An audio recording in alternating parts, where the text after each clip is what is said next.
જય સદગુરુદેવ. યોગ રે અષ્ટાંગ સાધિયા ચેમણે એ જ સાચા યોગીજી. બિચારે જગતમાં સૌ મનુષ્યને વિષયાનંદના ભોગીજી. પાંચ રે પ્રકારના યમ નિયમ આસન કઈ પ્રકારના જી. ચાર રે પ્રકારના પ્રાણાયામ રે પ્રત્યાહાર ફરી ન્યારાજી. યોગ રે અષ્ટાંગ સાધિયા ચેમણે એ જ સાચા યોગીજી. તો અમારા સદગુરુ કહે છે કે જેમણે યોગ અષ્ટાંગ સાધ્યા તે સાચા યોગી કહેવાય છે. તો એ ક્યાં યોગ છે જુઓ. યમ નિયમ આસન પ્રાણાયામ પ્રત્યાહાર ધારણા ધ્યાન અને સમાધિ. તો જેમણે આ આઠેય યોગ જોયા જાણ્યા તે સાચા યોગી કહેવાય છે. એટલે અષ્ટાંગ યોગ સદા સાધનાર માં વૈરાગી, બાકી બીજા બધા મહા વિષયાનંદના ભોગી. તો યમ નિયમ 5 પ્રકારના છે. આસનના પણ અનેક પ્રકાર છે. પ્રાણાયામના 4 પ્રકાર છે. પરંતુ પ્રત્યાહાર તે ન્યારા છે. ધારણા ધ્યાન સહજ સમાધિ અષ્ટયંગ વિચાર આરે. ધારણા રે ધ્યાન સહજ સમાધિ અષ્ટયંગ વિચારા રે. એ રે અંગોથી યોગ સિદ્ધ નિર્વિકલ્પ નિરાધારાજી. યોગ રે અષ્ટાંગ સાધિયા જેમણે એ જ સાચા યોગીજી. એક એક અંગને ક્રમથી સાધે ને ધીરે ધીરે કોઈ યોગીજી. હિંસા ચોરી જૂઠ વ્યભિચારી પરિગ્રહ સર્વ ત્યાગીજી. યોગ રે અષ્ટાંગ સાધિયા ચેમણે એ જ સાચા યોગીજી. તો ધારણા ધ્યાન સહજ સમાધિ એ અષ્ટયંગ વિચાર્યા. એ અંગોથી યોગ સિદ્ધ થાય છે. નિર્વિકલ્પ નિરાધાર છે. તેમજ એક એક અંગને ક્રમથી સાધે કોઈક યોગી. તો તે હિંસા ચોરી જૂઠ વ્યભિચારી પરિગ્રહ એ સર્વ ત્યાગી હોય છે. જેના હૃદયમાં યોગની તીવ્ર જિજ્ઞાસા જાગી અહિંસા સત્ય ચોરી બ્રહ્મચર્ય અપરિગ્રહથી અનુરાગી રે. યોગ અષ્ટાંગ સાધ્યા ચેમણે એ જ સાચા યોગીજી.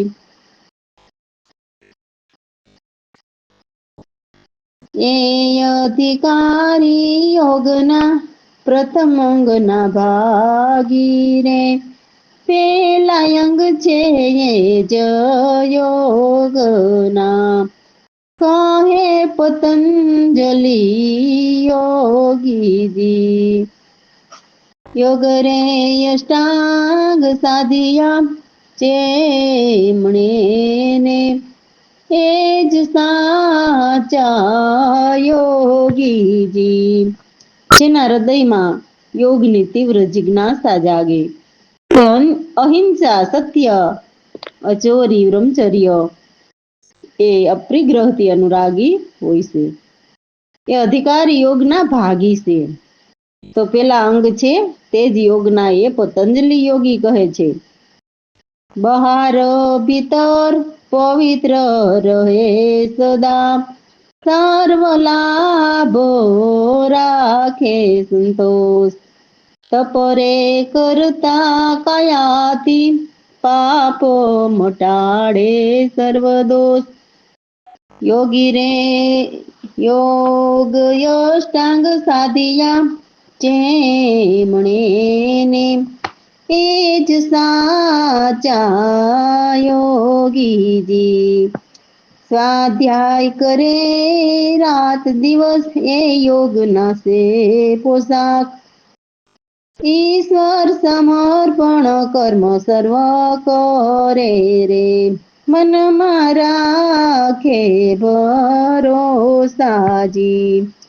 યોગ રે અષ્ટાંગ સાધિયા, જેમણે ને એ જ સાચા યોગીજી. એમ રે કાયા નિરોગી બને ને, નિયમ પાડે ઈશ્વરનાજી. સદગુરુ પ્રવીણ રામ સમજાવે, દાસલાલ ને ભજન કરાવેજી. યોગ રે અષ્ટાંગ સાધિયા, જેમણે એ જ સાચા યોગીજી. જે બહાર ભીતર સદા પવિત્ર રહે અને સર્વ લાભમાં સંતોષ રાખે. એટલે લાભ હોય કે હાનિ, છતાં કહે મારો વાલો કરે એમ થાય. એવા તપ કરતા કાયા દેહથી અને બીજાના સર્વ દોષ અને પાપ મટાડે, તો આવા તપ સંતોના હોય. તે જાલ એવા તપ તમારા સદગુરુ કરે છે, બીજા જીવના ભલા માટે. રાત દિવસ સ્વાધ્યાય કરે એ યોગના પોશાક છે. જે કંઈ પાપ કર્મ થયા હોય તે સદગુરુને જ ઈશ્વર માનીને સર્વ પાપ કર્મ સમર્પણ કરે છે. એવા સદગુરુ પર મનમાં ભરોસા રાખે છે. તો જેમ જેમ સદગુરુ પર વિશ્વાસ બેસે તેમ તેમ કાયા નિરોગી બને છે. સાચી તો વિશ્વાસની વાત છે મારા ભાઈ, યોગની નહીં. યોગ તો દેવોના જ્ઞાનમાં પણ કરવાનું કહે છે, પરંતુ સાચા યોગ તો સદગુરુ પર ભરોસો એ મહાયોગ છે. એવું મને મારા સદગુરુની એટલી મહાકૃપાથી લાગે છે. એટલે સાચા ઈશ્વરના નિયમ પાડવાના હોય છે.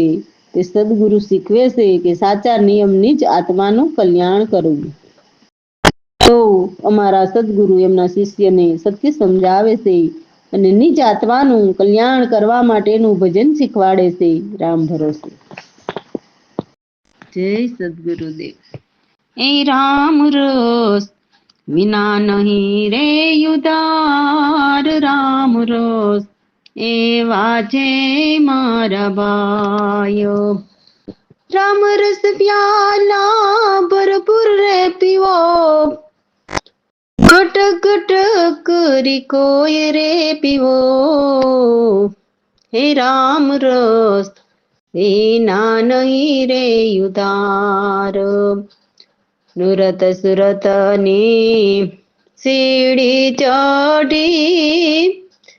ચડીએ સૂક્ષ્મ વાટ, સીડી ચડે કોઈ સંત સુરામ, છટક છટક ચડી જાય. રામ રસ વિના નહીં રે ઉધાર. તો અમારા સદગુરુ કહે છે કે માનવ, જો તું રામ રસ નહીં પીવે તો રામ રસ વિના તારો ઉદ્ધાર નહીં થાય. એટલે રામરસ પ્યાલા ભરપૂર પીવો, ઘટક ઘટક કરીને કોઈક પીવો મારા ભાઈ. તો ખ્યાલ આવશે કે રામ રસ કેવા અને કેટલા મીઠા છે. ઘટક ઘટક એટલે કીધું છે કે શબ્દ સુરતાનું ભજન કરતા ઉપરથી જેટલું અમૃત વરસે છે એને ઘૂંટડા ગળે ઉતારતા ન પહોંચીએ એટલું પાણી વરસે કે ઓતરાઈ પણ જાય. એટલે ઘટક ઘટક કરતા ફટાફટ રામરસ પીવાનું કીધું છે. તો આ તો નુરત સુરતની ચીડી ચડીને સૂક્ષ્મણા વાટે અતિ ઝીણા માર્ગે ચાલવાનું છે. તો નુરત સુરતની સીડી તો કોઈ સંત સુરાજ ચડે છે. એ તો છટક ચટક ચડી જાય. કેમ કે તનમાં ખોજે મનને ધોઈ પ્રેમ રસ ચડશે ચટકતો. કામ ક્રોધ એવા ચોરને પકડો મનને મારો પછાડી ફટકતો.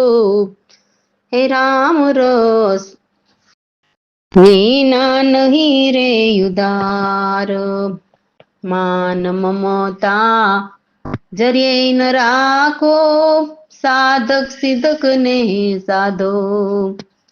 સાધક સિધક ને સાધે નહીં ને રાખે માયાની મોટી આશાઓ. હે રામ રસ વિના નહીં રે ઉદાર. સદગુરુ પ્રવીણ રામ સમજાવે દાસલાલ તો મેં સાંભળો. આ સત્ય જ્ઞાન નો ખજાનો તરી લે સારો હૃદયે રામ રસ વિના નહીં રે ઉધાર. રામ રસ વિના નહીં રે ઉધાર. તો જે સંત સુરા હોય તે એટલે ચટક કરતા ચડી જાય છે. એ તનમાં ખોજે તો છે જ, પરંતુ ક્યારે? તો કહે મનને ધોઈને. એટલે પેલા સોહમ ઘરનું મન છે તેને હું કરતા બંધ કરે છે. એટલે હું પણ મટાડે હે. જે છે તે એક ઈશ્વર જ છે તેમ રહે છે. હું પણ નીકળતા સાથે સાથે કામ ક્રોધ જેવા ચોરને પણ પકડીને અને મનને ફટકતો મારી પછાડીને દૂર કરે છે. જેથી સૂક્ષ્મણા વાટે ચાલવું સહજ બની જાય છે. મોહ મમતા કે મને માન મળે એવું સંતોના મનમાં જરા પણ નથી હોતું. તો એવા સાધક સિદ્ધ સંત પુરુષને સાધો મારા ભાઈ. આ તો જીવ શું કરે છે? એવા સાધક સિદ્ધ પુરુષને સાધે નહીં અને માયાની એવી મોટી મોટી આશાઓ રાખતા હોય છે ને એમની જિંદગી કરતા આશાઓ એટલી મોટી વધી જાય છે. તો અમારા સદગુરુ એમના શિષ્યને એમના દાસને સમજાવે છે કે મારા હૃદયમાંથી નીકળેલો સત્ય જ્ઞાનનો ખજાનો તું તારા હૃદયમાં ધરી લે અને રામ રસ પીને એનો સ્વાદ પરખી લે, જેથી જગતના જીવોને કામ આવે. જગતના જીવોને કામ આવશે. કેમ કે કોઈ અમૃત રસનો સ્વાદ ચાખો એમ ગુણ ગાતા કોઈ ચીંધવા વાળા સત્ય રસ્તો બતાવનારા પણ જોઈએ ને. રામ ભરોસે. જય સદગુરુદેવ. સતરે સંગત સતની સંગત સતપુરુષની કરીએ રે શુભ ભક્તિ ભગવાનની દ્રઢ કરી ઉર ધારીએ શાંતિ રાખી સંશય દૂર કરી કર્મનો ત્યાગ કરીએ સેવીએ વિદ્વાન વળી ચરણ કમળ પખાડીએ સતરે સંગત સતની. તો જો અમારા સદગુરુની વાણીમાં લગભગ ઘણી વાણીમાં વારંવાર કહેલું છે કે હે માનવ તમે સત્પુરુષની અથવા તો સંત પુરુષની સંગત કરો. કારણ કે સંત પુરુષ વિના જીવનું આત્મકલ્યાણ નથી. અને ઓલા પાખંડી બની બેઠેલા સાધુ તમને ભરમાવે છે. એટલે તે પરમાત્માની સાચી ભક્તિ નથી કરાવતા. તે દેવોની વાર્તા કરીને જીવને ખોટી લાલચ આપે છે કે આમ કરો તો સુખી થાશો, અને સંત પુરુષો તો ના પાડે છે કે સંસારી નહીં સુખ્યો. એટલે અમારા સદગુરુ કહે છે કે હે માનવ, તું સુખી થવાના સપના છોડી દે અને સાચા સંત પુરુષનો સંગ કરીને શુભ ભક્તિ ભગવાનને દ્રઢ કરીને ઉરમાં ધરી લે, જેથી તારું આત્મકલ્યાણ થાશે. શાંતિ રાખીને સંશય દૂર કરો અને કર્મનો ત્યાગ કરો. સંત પુરુષ વિના તારા કર્મનો નાશ કોઈ પણ નહીં કરાવી શકે. કેમ કે જેમના કર્મોનો નાશ થયો હોય એ જ બીજાના કર્મોનો નાશ કરાવી શકે ને. તો સંત પુરુષ સિવાય કોઈના પણ કર્મો નાશ થયેલા નથી હોતા. એટલે સંતોના શરણા લેવાનું અમારા સદગુરુ એમની વાણીમાં વારંવાર કહે છે. એટલે એવા વિદ્વાનને સેવીએ અને એવા સંત સદગુરુના ચરણ કમળ પખાડો મારા ભાઈ.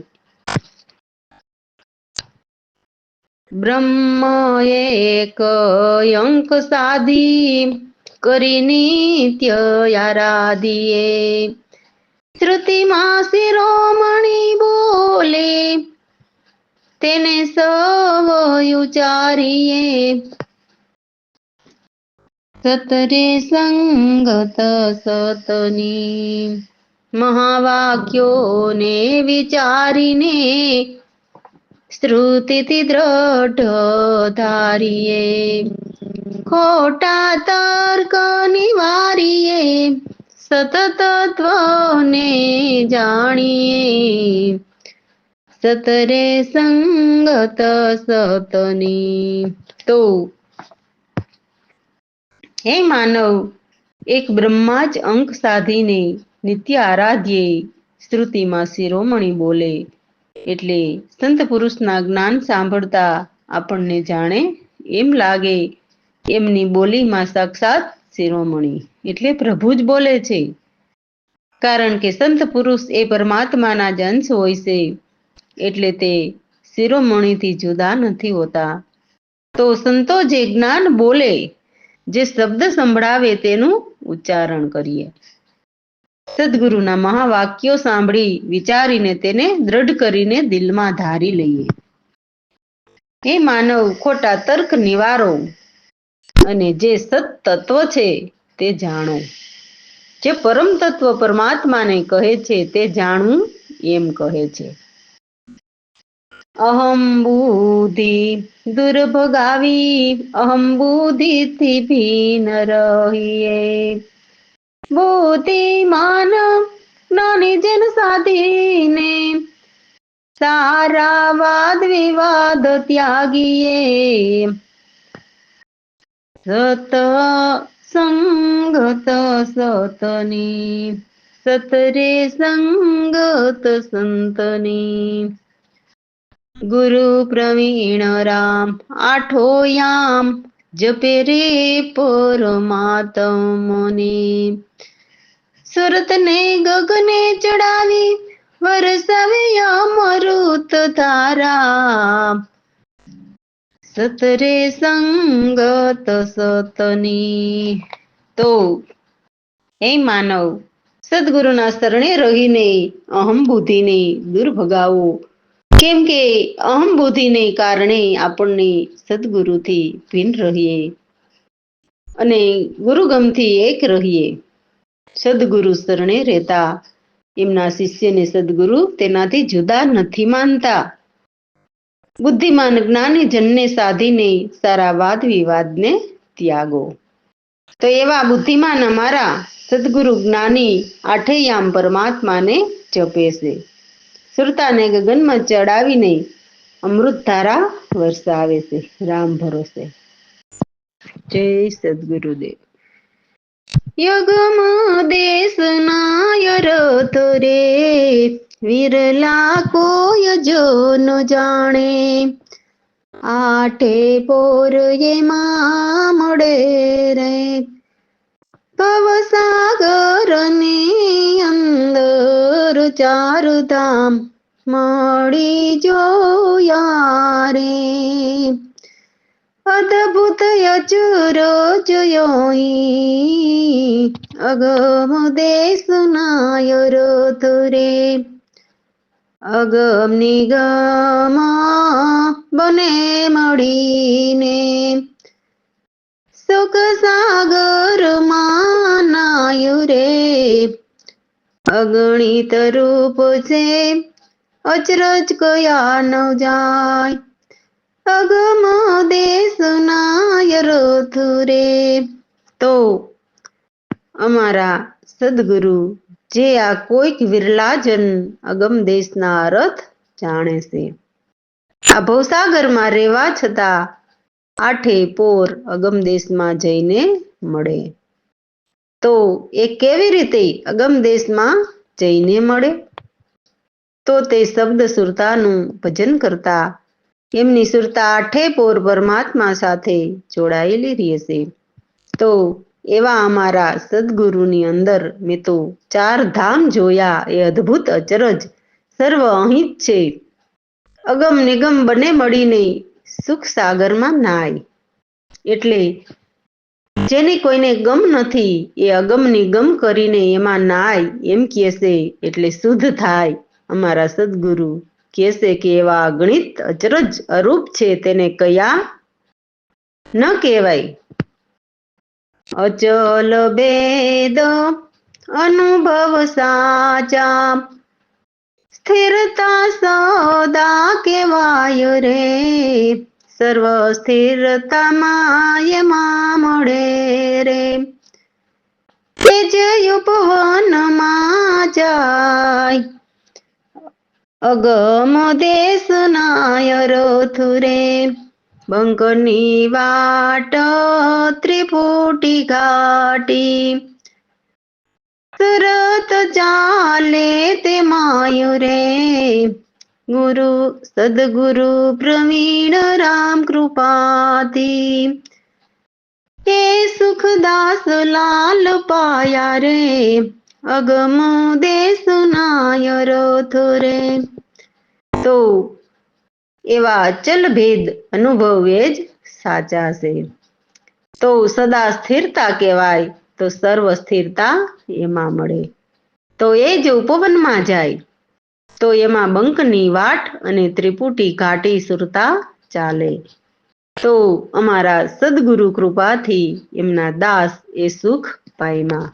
રામ ભરોસે જય સદગુરુદેવ તન જાય ધન જાય જાય સુખ સંપત્તિ તો એ હરિના જન છોડે નહીં રામ નામ સંતની સંગે લાગે એ મન ભોલા હોઈ ભક્તિ નવ જોડે હરિજન સંતો ભાઈ ધન જાય જાય સુખ સંપત્તિ તો અમારા સદગુરુની વાણીમાં કહે છે કે જે જીવને પ્રભુ સાથે પ્રીત લાગી જાય છે તેને પછી એનું તન જાય કે ધન જાય સારી સુખ સંપત્તિ જાય તો પણ હરિના જન પ્રભુના નામ નથી છોડતા તો એવા સંતની સંગે જે રહે તેમનું સદા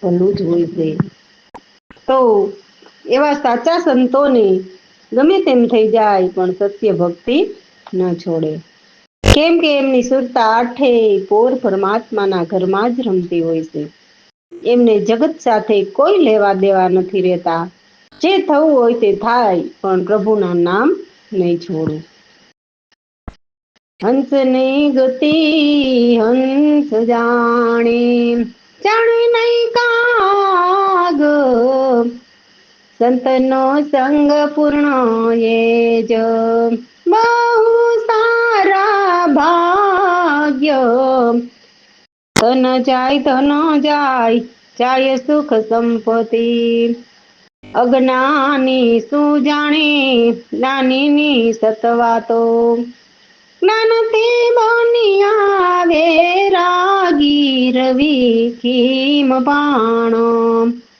તન જાય ધન જાય ચાહે સુખ સંપત્તિ. તો અમારા સદગુરુની વાણીમાં કેસે કે હંસની ગતિ હંસ જ જાણે, કેમ કે હંસની ગતિ કાગ ન જાણે. કારણ કે કાગડા હોય તે કાકા કરતા બકતા હોય છે, તેની પરમાત્માના ઘરની કઈ ખબર નથી હોતી. એ શું કરે? ખોટા બકબક જ કરે ને. હંસ તો વિવેકી હોય છે, તેની ગતિ એવા વિવેકી જન જ જાણી શકે.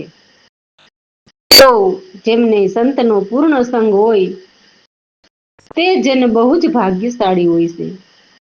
તો અજ્ઞાની હોય તે જ્ઞાનીની સત વાતો શું જાણે?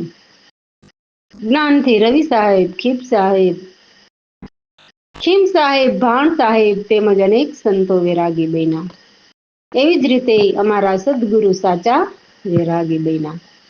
એટલે સારા જગત તરફથી મોહ તોડી નાખ્યા, મન મોડી લીધા અને સારી પ્રકૃતિને બાળી નાખી. એમ સાચા વૈરાગી બન્યા ભાઈ. પ્રકૃતિ વશ કરવી એ કઈ સહેલી વાત નથી, ઘણું તપ કરવું પડે. એ તપ તો જે અનુભવ કરે તેને ખ્યાલ આવે કે કેવા તપની વાત છે. વિના મુખે જપિયા જાપ રામ, જીભ નહીં ડુલાવે રે, વિના શ્રવણે સાંભળ્યા, નૈન વિના નિરખિયા રે, તન જાય ચાહે સુખ સંપત્તિ. એવા મારા સદગુરુ પ્રવીણ રામ, સવ જીવોના ઉદ્ધારક, દાસલાલ સમજી ચૂપ રહ્યા. એવા દીધા ઉત્તમ જ્ઞાન, ધન જાય ચાહે સુખ સંપત્તિ. તો પછી કહે છે કે અમારા સદગુરુ વિના મુખે જેપા રામ અને એમાં જીભ પણ નથી ડોલાવાની, એવા રામ નામના શબ્દ સદગુરુ જીભા. નૈન વિના નિરખ્યા, કાન વિના સાંભળ્યા, તો આ છે સુરતા ભજનની વાત. એવા અમારા સદગુરુ સર્વ જીવોના ઉદ્ધારક છે. તો એમના શિષ્યને પણ એવા જ્ઞાન આપ્યા, તો તે પણ સત્ય જ્ઞાન સમજીને ચૂપ રહ્યા. રામ ભરોસે.